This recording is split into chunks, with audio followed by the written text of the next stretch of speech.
یہ ماہ مقدس شعبان المعظم شروع ہو چکا ہے،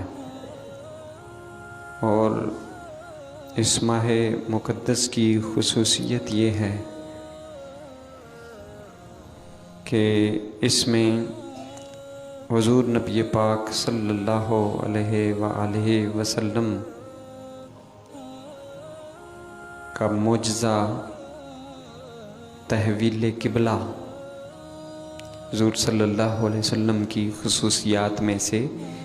ایک خصوصیت قبلے کی تبدیلی یہ پیش آیا، اور شعبان کی 15ویں شب جو ہے جسے شب برات کہا جاتا ہے وہ بھی اسی مہینے میں ہے، اور اللہ کے پیارے محبوب صلی اللہ علیہ وسلم نے اس مہینے کو اپنی طرف منسوب کیا ہے کہ فرمایا کہ شعبان الشہری، شعبان میرا مہینہ ہے، اور رمضان شہر اللہ، یہ اللہ کا مہینہ ہے۔ اور حضرت عائشہ صدیقہ فیفہ رضی اللہ تعالی عنہا بیان فرماتی ہیں کہ متواتر سب سے زیادہ مسلسل رسول اللہ صلی اللہ علیہ وسلم نے کسی مہینے کے روزے نہیں رکھے رمضان کے بعد،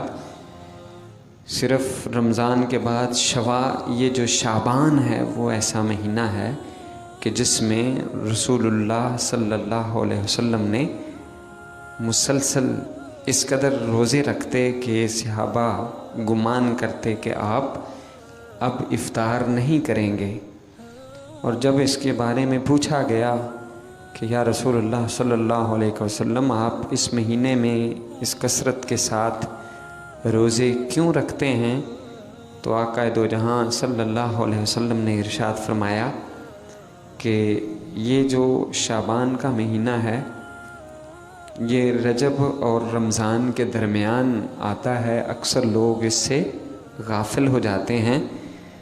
اور فرمایا کہ اس مہینے میں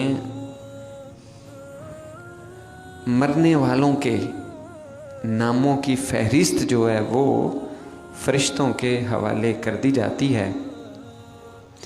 تو میں یہ چاہتا ہوں کہ جب میرا نام جو ہے وہ ایسے لوگوں کی فہرست میں آ رہا ہو تو میں اس حالت میں اس وقت روزے کی حالت میں ہوں، اور یہ بھی کہ اعمال بارگاہ الہی میں پیش کیے جاتے ہیں، تو میں یہ چاہتا ہوں کہ میں روزے کی جو اللہ کو بہترین حالت پسند ہے روزے کی حالت میں ہوں جب اللہ کی حضور جو ہے وہ اعمال پیش کیے جائیں۔